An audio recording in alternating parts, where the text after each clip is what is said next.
Yeah.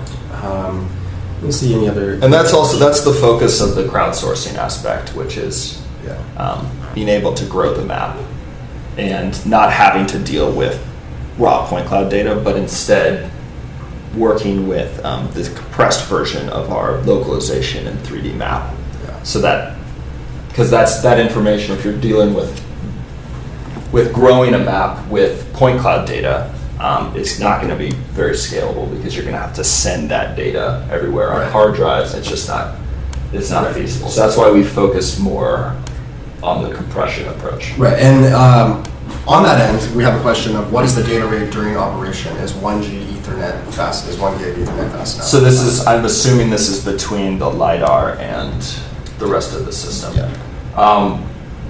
I think that is enough. It's definitely enough. We're typically running about 1 megabyte per second, so we're far under a gigabit Ethernet for that matter. Yeah.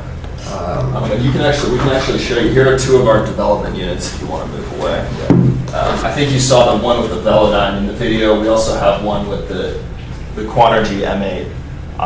So we've been running our localization and mapping stack on both of these types of units.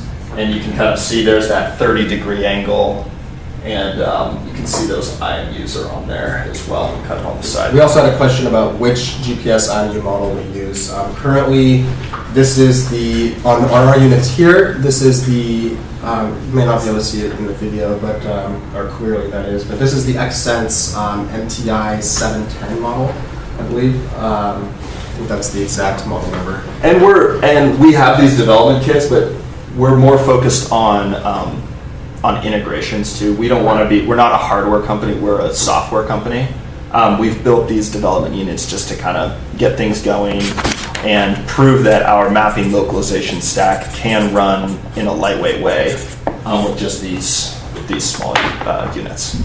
Yeah, and that's basically so we have our Atlas DevKit here, and then our Atlas DevKit Lite, which is our software-only solution, is what we are primarily using to integrate with any sort of customer that has hardware that they already have existing on their vehicles that they're testing with currently for whatever other solutions they're looking at or whatever other sort of autonomous vehicle aspects or collision detection or the actuation problems that they're trying to solve. So DevKit Lite is a huge component of DevKit Lite and driver for the hardware abstraction layer is the notion that we can lightly integrate with any sort of hardware, given that we have drivers that push things into our lock-free in-memory queues, and we just load dynamic shared objects from a JSON file that we define. Yeah, and I think that's kind of why we're excited about open sourcing this. There was that original question about the Vallejo 4-laser LiDAR. I think the hope is that because this is open source, and we're going to we need to add some more to it. We just kind of released enough for this webinar. We haven't released all of our code for it yet. By far. The hope, though, is that other people can contribute and now add that other LiDAR type, and we can integrate that with our system, and other people can use our hardware abstraction. Yeah, and that also relates to another question I was looking up here that came about like 20 minutes ago. The question is, what is the advantage of your driver versus the Ross Velodyne point cloud driver? I wouldn't necessarily characterize that as one advantage over the other. I would answer that more as our goals for us, like we've mentioned, is to be as hardware agnostic as possible and as lightweight as possible. So when we're looking at our solutions, we didn't really want to go with any sort of pre-existing framework that would tie us into dependencies that we otherwise might not want to be using. Yeah, and I think that's important because we want to get as low of a compute and network footprint as possible. So we found that building it from the ground up was the best for us. Yeah. And for example, our driver just requires. We actually removed OpenCV. It doesn't require OpenCV. It's just POCO for networking, and then I think like libpcap Yeah. for reading in packet And captures. then libjson I think I have in the dependency installation script, which isn't even necessary currently in the code base, but we need the libjson to dynamically load and read in JSON files, which will be applicable to future pushes for configuration. For configuration purposes yeah. that I put into the repository. So we have another question of what is the max and min range of the vertical angles for the Velodynes? Offhand, I don't remember specifically. Yeah, I think the the 32 laser is like 30 degrees and 10 degrees up and down, but those are right on those data sheets. So if you just Google, it's usually in like the 16 to 30 degree vertical angle spread for all four of the LiDARs that we've currently done our R&D efforts with. Yeah. And then we have a few other questions that are coming in. Does Atlas DevKit Lite software include the tools to stitch together the LiDAR scans into a full point cloud and the software to do SLAM using the point cloud? How do you want to answer that? Because that's I think might possibly mischaracterize what we're offering with the DevKit Lite. Right. The purpose of the DevKit Lite is really to enable our localization and mapping on it.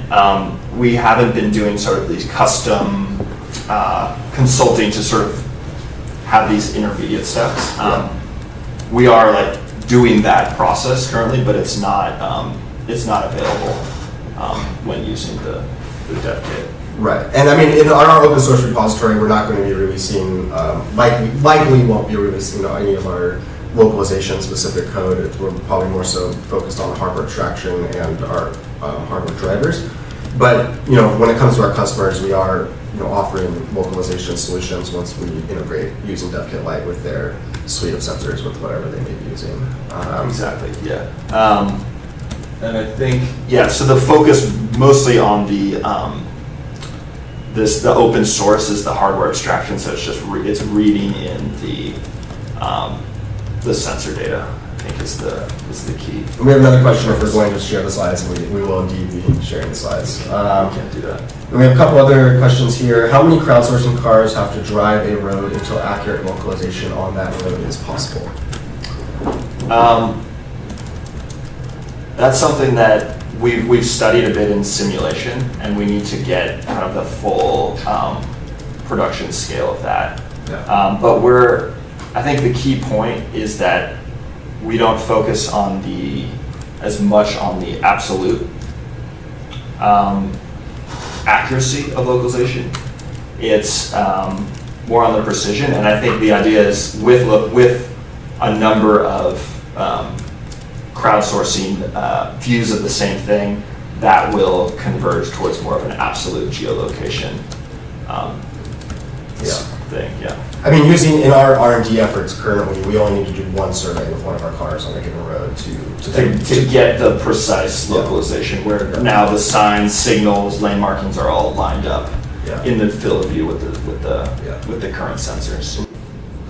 Don't know if this was touched upon. What sort of cameras do you use? How do you project onto camera data? Okay, so I'll go the projecting onto the camera data. That comes down to localization because the vehicle has been localized in those 6 dimensions and placed on the 3D map, and so then because you know your position and your orientation in that map, you can take that 3D map data and then do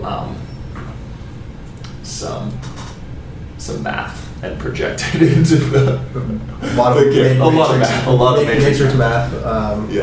Projected into the space that we're concerned about. Yeah, exactly. The cameras that we're using right now for that projection are just monocular cameras, power over Ethernet monocular cameras. The current unit on the monocular camera on our Atlas DevKit V1s that we have here is a point gray camera, just readily available on the consumer markets. It's a PoE camera that we have powered by an Ethernet switch. I think it's like a 48 volt PoE